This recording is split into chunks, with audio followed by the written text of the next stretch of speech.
Muy buenas noches, bienvenidos a Sino Pesos, la economía al alcance de su pantalla. Estos son los temas claves de hoy. La nueva etapa de Acciones y Valores, una de las firmas comisionistas de bolsa más antiguas del país, tiene nuevo gerente. ¿Qué cambios implicará este nombramiento? Hablaremos en segundos con Luis Felipe Aparicio, quien asume las riendas de la compañía a partir de enero. El dólar sigue barato. La divisa norteamericana se mantiene en nuestro país con una cotización por debajo de 3.800 pesos. ¿Cuáles son las razones? En minutos viene el análisis con el experto Gregorio Gandini. Salario mínimo ni para adelante ni para atrás. Empresarios, sindicatos y gobierno hicieron hoy nuevas reuniones, pero no avanzaron en un posible acuerdo. Aún así se mantiene algo de optimismo. Les contaremos qué dijeron las partes.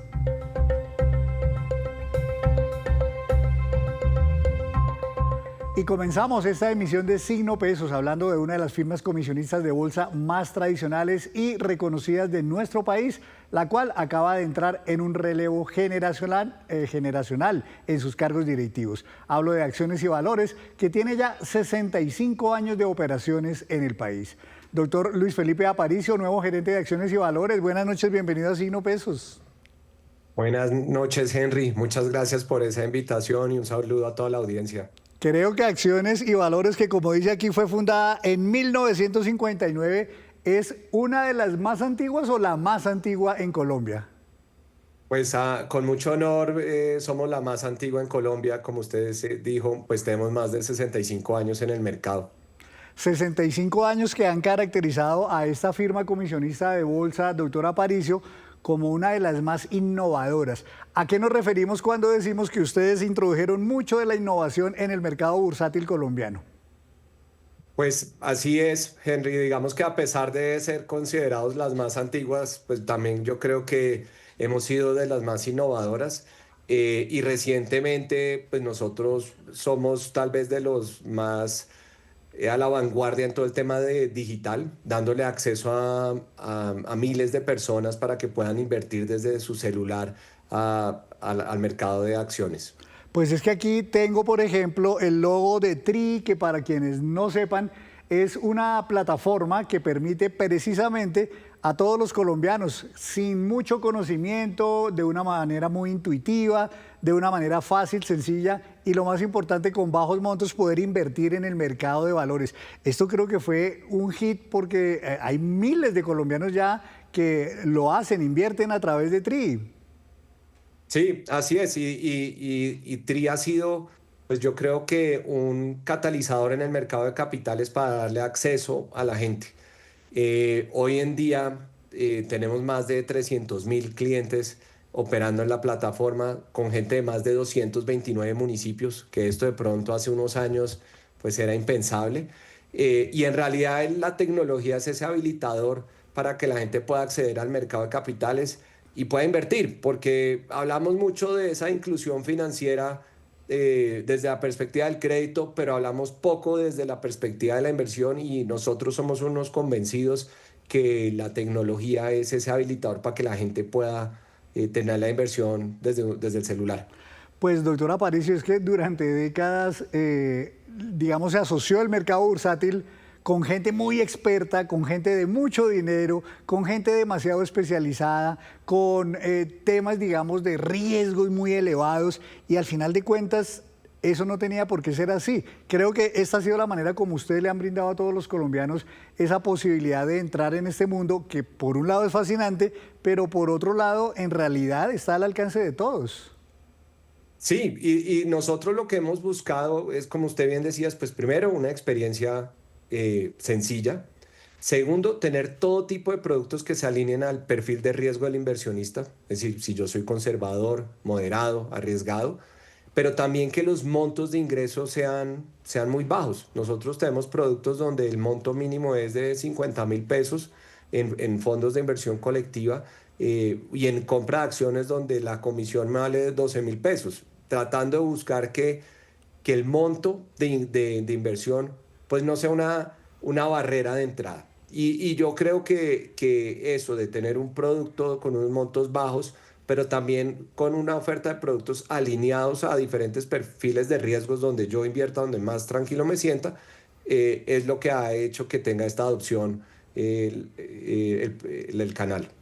Cuando hablamos, doctor Aparicio, de posibilidades de inversión, pues uno asocia que es básicamente en acciones, pero en realidad acciones y valores, y a través de TRI también, pero a través de la misma acciones y valores, ofrecen ustedes en sus plataformas muchas opciones para que la gente pueda invertir.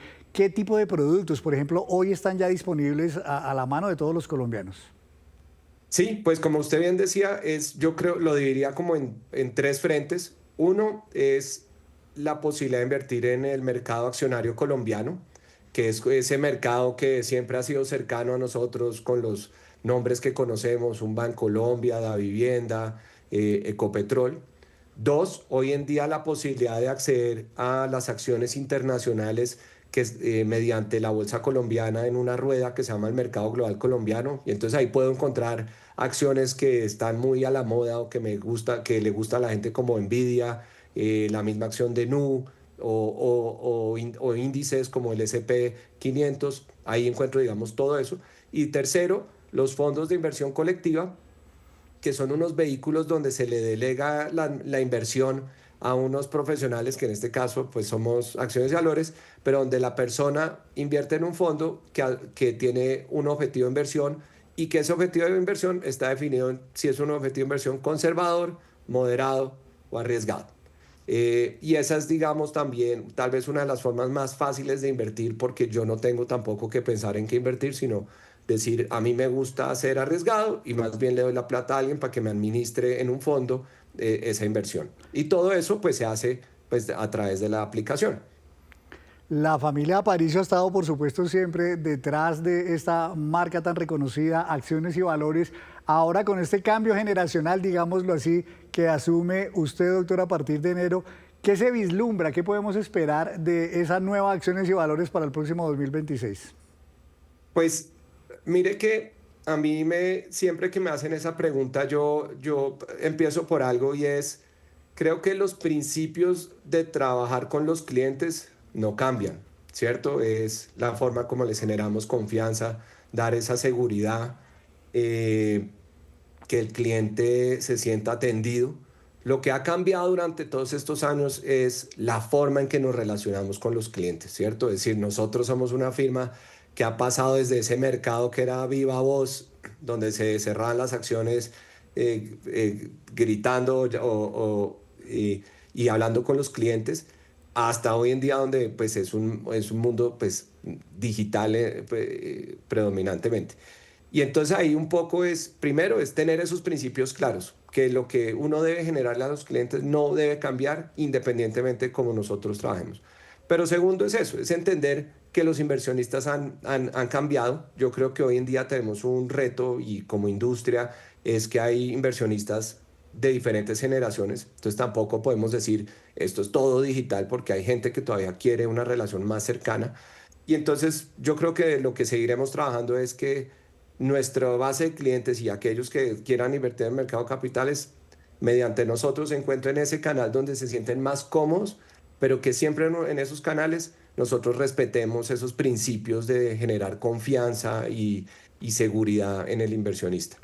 Se ha dicho, doctor, en algunos informes que en Colombia, por ejemplo, el 5% más o menos de la gente invierte en el mercado bursátil frente a otros países donde puede llegar a 40% o más, porque hay mucha más educación financiera, mucho más acceso. ¿Qué falta en Colombia para que estos avances que se han logrado sean mucho mayores hacia el futuro? Esa es una gran pregunta y para sustentarla incluso yo creo que ese dato es menor. Hoy en día en Colombia personas naturales deben haber 600.000 personas que invierten en acciones, lo cual pues es bien bajo versus la población que tenemos. Entonces, primero yo creo que hay un tema de educación financiera que todas las entidades trabajamos para que cada vez haya más educación financiera. Eh, Creo que como país tenemos que plantearnos como una política pública de educación financiera desde colegios y demás. Pero educación financiera es uno de los temas de por qué no hay ese crecimiento. Pero dos, yo creo que es también porque la gente no ha tenido el acceso. Y, Y cuando uno ve en este tema de tecnología, ver que llega gente de 229 municipios para invertir, pues quiere decir que la gente sí quiere invertir, ¿cierto? Y yo lo complementaría con algo que ha pasado en estos últimos años, es hay dos factores, es uno, es la inflación, que todos la hemos sentido, y es la gente ha entendido que la plata debajo del colchón, pues en realidad lo único que hace es perder valor, ¿no? Y que por eso hay que buscar opciones de inversión que se ajusten a mi perfil, pero que hay que buscar que el dinero no pierda su valor en el tiempo.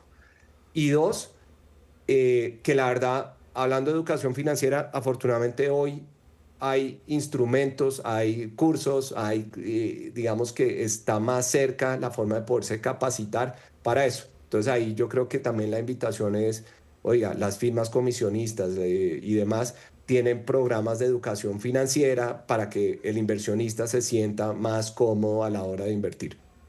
Pues qué bueno, doctor Aparicio, que a través de firmas como Acciones y Valores puedan precisamente avanzar y abrir más las puertas para que más colombianos puedan entrar en este mundo tan necesario, tan importante como es el mercado de valores. Pues muchos éxitos, doctor, al frente de la firma entonces a partir de enero y estaremos hablando nuevamente para ver qué novedades vienen en Acciones y Valores. Y muchísimas gracias por estar aquí en Signo Pesos compartiendo esto. No, a ustedes muchas gracias por esa invitación y ahí estamos siempre a la orden. Muchas gracias. A usted, doctor Aparicio, muchísimas gracias, el nuevo gerente general de Acciones y Valores S.A. Gracias por mantenerse conectado con Signo Pesos. Aunque muchos expertos habían vaticinado hace unos meses que para esta época el dólar podría regresar o haber regresado ya a niveles de más de 4.000 pesos, la divisa sigue cotizándose por debajo de esos niveles. Para ver qué sucede, saludo al economista, profesor universitario y analista financiero, el doctor Gregorio Gandini. Mi doctor, buenas noches, bienvenido a Signo Pesos. Henry, gracias por la invitación como siempre. Como decía, algunos decían, no, mire, para diciembre el dólar puede estar otra vez en 4.000 pesos, en 4.100. Esto se va a volver a disparar un poco hacia final de año. No pasó, pasó todo lo contrario. Hoy tenemos un dólar a cerca de 3.797 pesos. Inclusive hace unos días estuvo en 3.700 y alguito. ¿Por qué sigue tan bajito el dólar en Colombia, doctor Gandini? Bueno, hemos tenido, digamos, la unión de fuerzas, o sea, como de factores de afuera, más fuerzas locales que se han combinado, digamos, como siempre predecir el dólar es difícil por la volatilidad que tiene, pero también hemos tenido unos componentes adicionales que hay que tener en cuenta. Entonces, digamos que el dólar se mantiene bajo porque hay más dólares en la economía. Eso es lo que es importante tener en cuenta aquí. Entonces, las fuerzas locales, dos muy marcadas, el aumento en remesas que han venido pasando en Colombia, particularmente este año frente a 2024. Esos son dólares que van entrando, las remesas que vienen, digamos, hacia las familias en Colombia y demás, y son dólares que van entrando y que van bajando la tasa de cambio.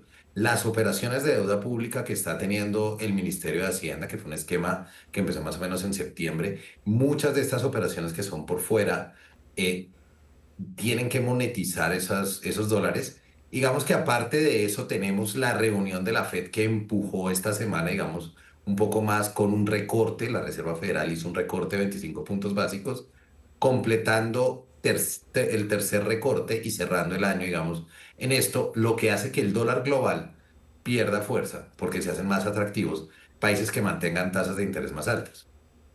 Algunos decían hace unas semanas, doctor, que es que de fondo a Estados Unidos le conviene tener un dólar, digamos, relativamente más bajo para efectos, digamos, de su guerra comercial. ¿Eso es verdad? ¿Hay algún interés en el gobierno de Estados Unidos en tener un dólar relativamente barato? No, definitivamente. Para Donald Trump sería una maravilla por efecto de su política comercial, porque automáticamente eso hace que sean más competitivas las empresas dentro de Estados Unidos o los bienes que se producen ahí. Ahora bien, usted menciona algunos factores también locales en Colombia. ¿Qué cosas en Colombia particularmente pueden estar afectando más al dólar para que esté, digamos, en estos niveles de menos de 3.800 pesos?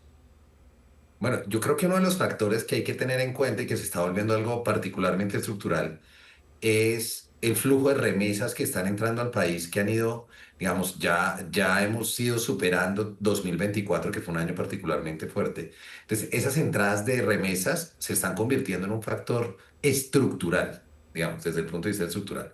Ahora, desde el punto de vista coyuntural, aquí el gobierno ha buscado diferentes formas de financiar, ya sabemos, digamos, los problemas fiscales que tiene. Entonces, el Ministerio de Hacienda ha buscado nuevas formas y la Dirección de Crédito Público hizo un swap con bancos en Suiza, pero que está todo en dólares.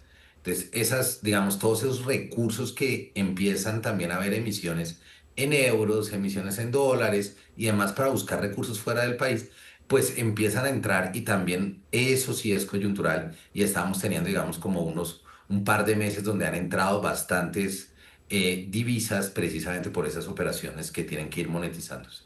En otras ocasiones, doctor Gandini, la situación electoral, digamos, las coyunturas electorales, pues han, digamos, impactado el dólar en Colombia. ¿Usted creería que en esta ocasión en que ya estamos entrando como en lo grueso, digamos, de la campaña electoral y la incertidumbre que hay frente a si va a haber un cambio, digamos, de políticas, digamos, gubernamentales, si se mantiene el progresismo, si no se mantiene el progresismo, si vuelve la derecha, eso puede ser determinante para el comportamiento del dólar?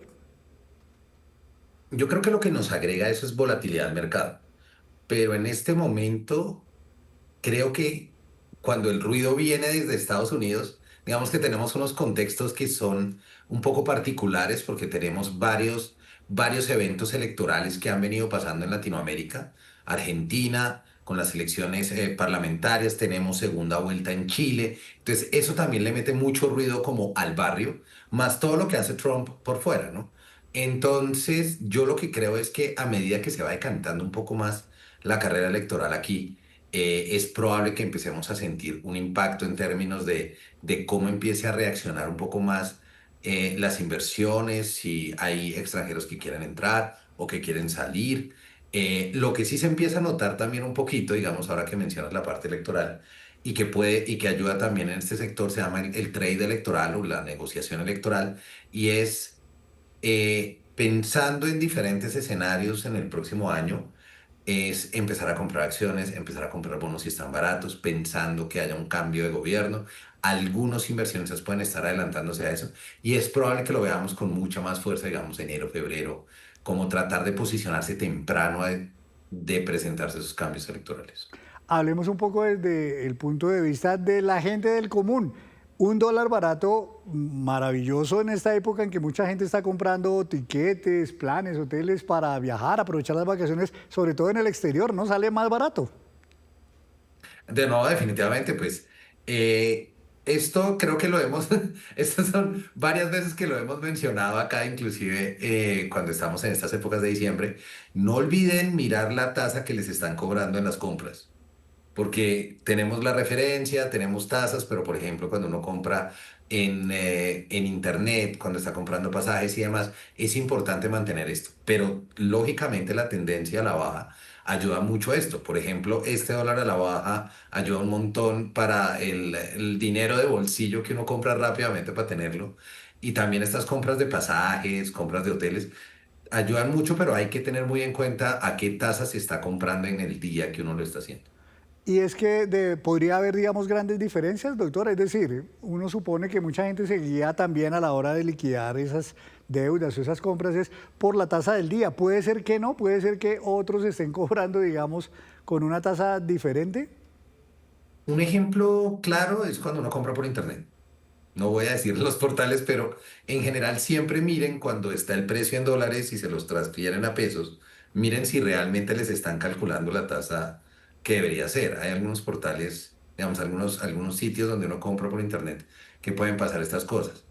Entonces, ese es importante. Algunos también han dicho, doctor Gandini, que este es un buen momento para uno comprar dólares y guardarlos, ahorrarlos, bien sea en físico o inclusive en plataformas que permiten, digamos, este mecanismo del ahorro en dólares y hasta están ofreciendo tasas relativamente atractivas para tener ahí dólares guardados. ¿Eso también es otra forma de aprovechar el dólar barato? Pues barato entre comillas. Claro.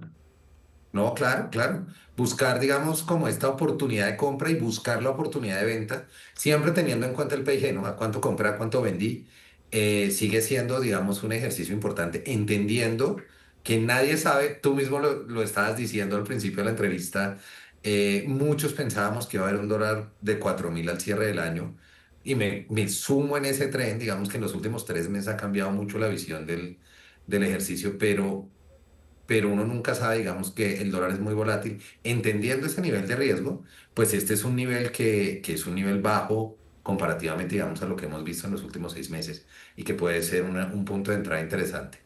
Usted lo advirtió al comienzo, es difícil predecir para dónde va el dólar, pero la pregunta es igualmente obligada. Esto puede ser que se mantenga todavía así un tiempito porque no hay un factor así como grande que uno diga esto va a sacudir el dólar muy rápidamente. Yo pienso que el factor que uno podría ver que podría subir un poco el dólar, aunque no es muy claro todavía, es que ya se dejara de monetizar lo que viene por deuda pública. Porque si empezamos a ver, la tasa de la Fed ya quedó abajo. Hay que ver qué pasa con el Banco de la República en su reunión, pero así la mantenga, digamos, ya estamos en un diferencial de tasas que es interesante para traer dólares. Y la otra parte es, realmente electoralmente no es que esté pasando mayor cosa todavía para decir que pudiera haber alguna fluctuación muy grande del mercado y las remesas pues siguen siendo muy relevantes y es probable que tengamos una entrada importante ahorita en diciembre. Pues doctor Gandini, muchas gracias por hablarnos de ese tema, siempre importante, siempre coyuntural y mire, no deja de dar sorpresas el dólar y de hacer quedar mal a unos y hacer quedar bien a otros, porque como usted lo dijo, es muy difícil realmente predecir para dónde va el dólar, es demasiado sensible y puede cambiar en cualquier momento lo que se había dicho hace unos días. Así que gracias por de todas formas ayudarnos a entender lo que hay de contexto, digamos, en estos días con el dólar en Colombia. Gracias. No, eso sí nos mantiene entretenidos. Muchas gracias, Henry. Nos da siempre de qué hablar. Doctor Gandini, muchísimas gracias. Y hablemos de otros temas, porque hoy las centrales obreras y los empresarios se reunieron de manera bilateral con el gobierno nacional. Sin embargo, aún no hay concertación sobre el reajuste que tendría el salario mínimo para el año 2026. Los sindicatos se mantienen en que ese incremento debe ser de 2 dígitos y aseguraron que si los empresarios no aumentan su oferta, que está por los lados del 7%, no se volverían a sentar en la mesa. Escuchemos al presidente de la Central Unitaria de Trabajadores, Fabio Arias.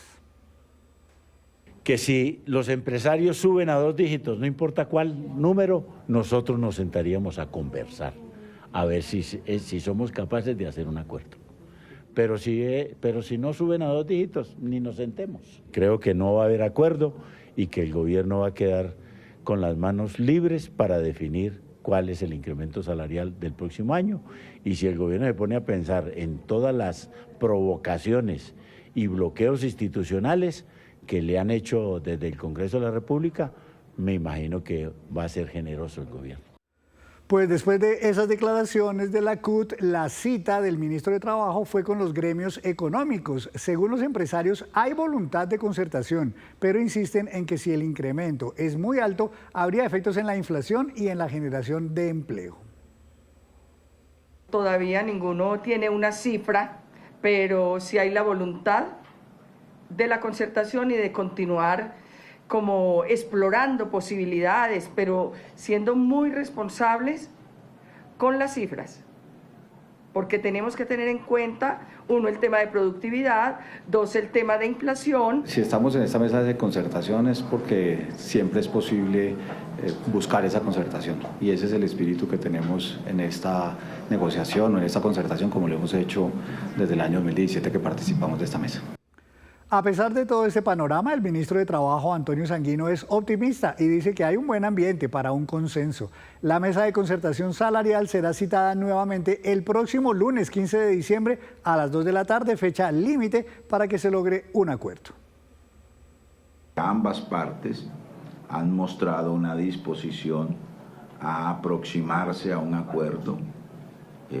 Lo que quiere decir que ninguna de las dos propuestas, la del 7,21 de los empresarios, 7,21% y la del 16%, no son inamovibles, sino que pueden,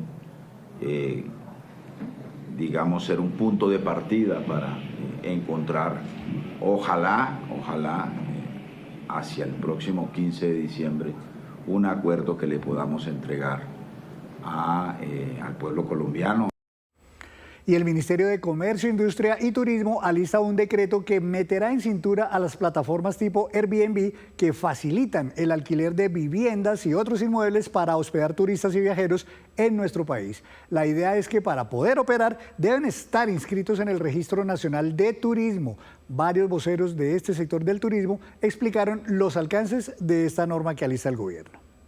Desde los gremios del sector turístico, todos hemos venido trabajando de la mano del Ministerio de Comercio, Industria y Turismo en mesas de trabajo, buscando la manera de ponerle freno a la informalidad que hay en el país en materia turística. Dentro de esos puntos que se busca modificar en este proyecto de decreto que está publicado para comentarios es que haya una interoperabilidad del registro con la Superintendencia de Industria y Comercio, Ministerio de Comercio y las cámaras de comercio que son las que llevan el registro, para que haya una más fácil identificación de los operadores turísticos en Colombia y adicional a eso que puedan cumplir y revisar todas las normas que hoy el país exige a los prestadores de servicios turísticos para los turistas que vienen nacionales y extranjeros. No es cierto que se esté buscando que las plataformas desaparezcan del país, sino que se regulen pensando en la seguridad, calidad e igualdad de condiciones, tal y como se hace en el resto del mundo. Es importante decir que nosotros acompañamos y por supuesto reconocemos el esfuerzo del Ministerio de Comercio, Industria y Turismo, quien en el marco de las mesas de formalización y del trabajo que ha venido efectuando en el desarrollo turístico con las regiones y con todos los distintos actores, todos, incluyendo las distintas tipologías del alojamiento turístico y los demás actores, por supuesto que hacen parte de la cadena del turismo, ha podido, si se quiere, presentar para comentarios un decreto que tiene mucho valor y que busca realmente la actualización del Registro Nacional del Turismo.